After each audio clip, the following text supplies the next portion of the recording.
তোমার হয়েছে? কি তোর হয়েছে? আমার হয়ে গেছে। তা হইলে বেরো কিনে। বেরো।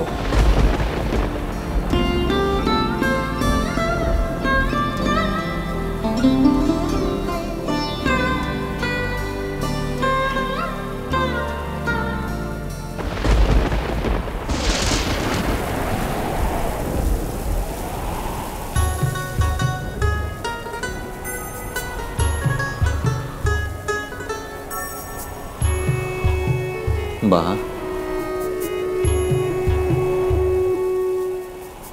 মন তরে পারলাম না বুঝাইতে রে, তুই কিছু না। আমার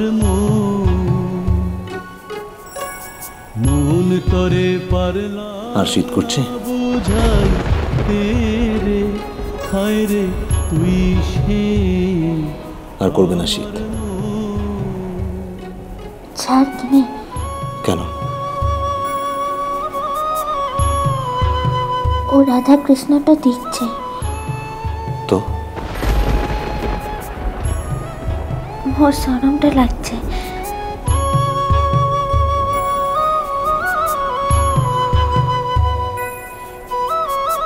যা সত্যি সেটা সর্বশক্তিমান দেখলে কোনো ক্ষতি নেই বাহা।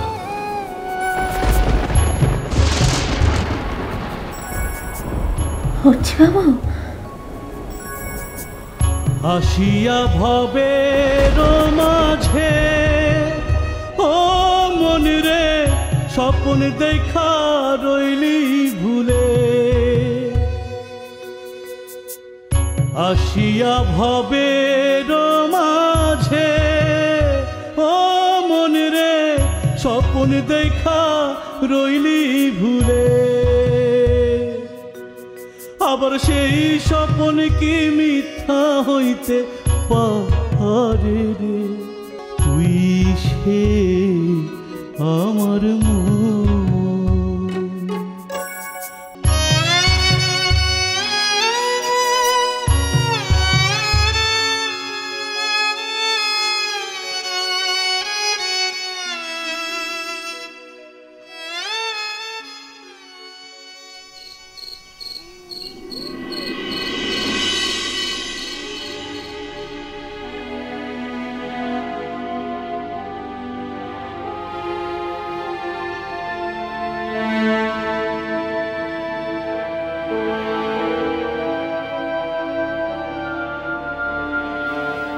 বৌমা ডাকলি? কিছু বললো?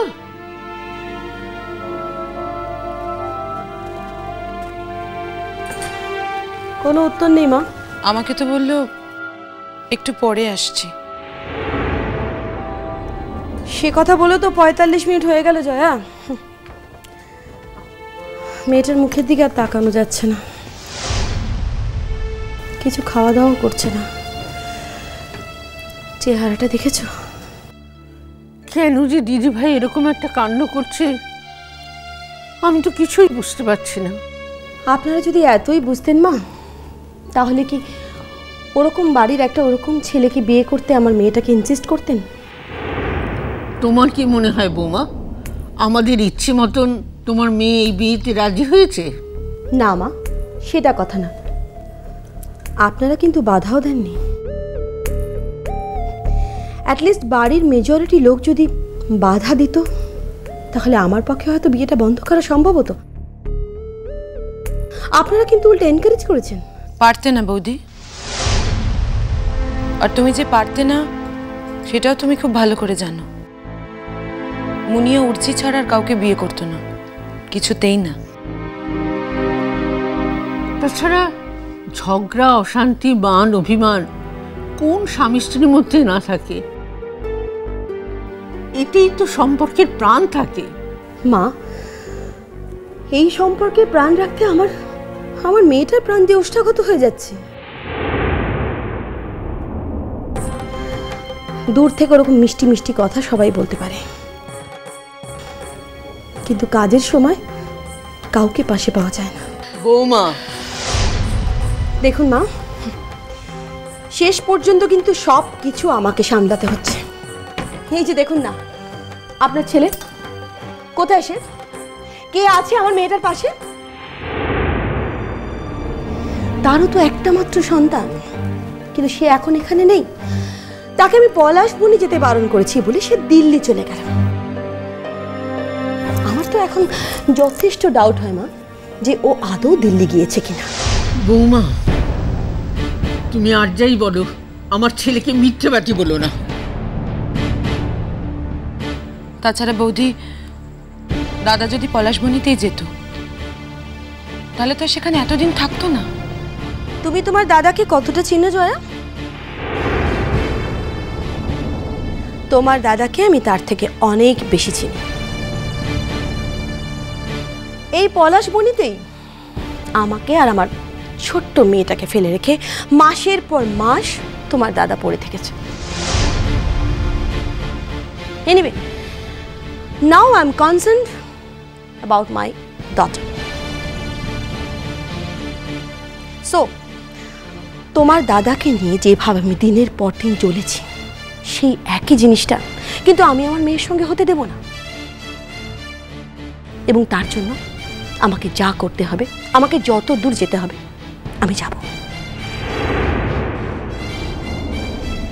ইনফ্যাক্ট আমি তো ঠিক করেছি যে আজ রাতেও শ্বশুরবাড়ির লোকজনকে ফোন করব এবং কাল সকালেই ওদের সঙ্গে দেখা করব। বৌমা, তুমি আমার কথা শুনবে না জানি, তোমাকে কিছু কথা বলা বৃথা, তবুও বলছি, তুমি পয়মন্তী আর গৌরাঙ্গর মধ্যে কিছু বলতে যেও না। ওরা যদি নিজের থেকে তোমার কোনো সাহায্য চায় তাহলে শত হস্ত বাড়িয়ে দিও। তাছাড়া সরি মা, এই ব্যাপারে আমাকে কোনো কিছু বলে লাভ নেই। আমি কারো কথা শুনবো না।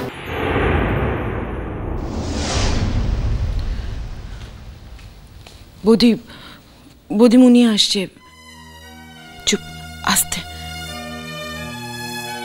পয়মন্তী, সেই যে কলেজ থেকে এসে দরজা বন্ধ করে অন্ধকার ঘরে শুয়ে আছো, কিছুই তো খেলে না, অনেক রাত হয়ে গেল।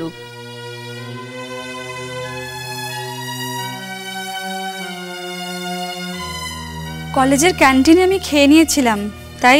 জানিস মুনিয়া, মা না তোর জন্যে, তুই ভালোবাসিস বলে মা তোর জন্যে কড়াইশুটির কচুরি, আলুর দম, রসমালাই সব বানিয়েছে। এই জন্য তো তোকে বারবার ডাকছি, সবাই মিলে একসঙ্গে খাবো বলে। অন্য সময় তো আঁশ নিরামিষের ব্যাপার থাকে, মা আমাদের সঙ্গে খেতে পারে না। আজকে আমরা সবাই একসঙ্গে খাবো, কেমন?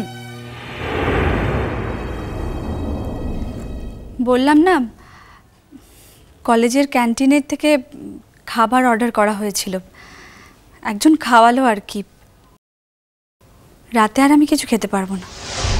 তুমি যা যা ভালোবাসো আমি নিজের হাতে সব রান্না করলাম, তুমি কিছুই খাবে না পয়মন্তী? ভরা পেটে কি খাওয়া যায় ঠাম্মা? সরি, আমি জানতাম না যে তুমি এত কিছু রান্না করবে, তাহলে আমি আগে থেকেই বারণ করে দিতাম। মন,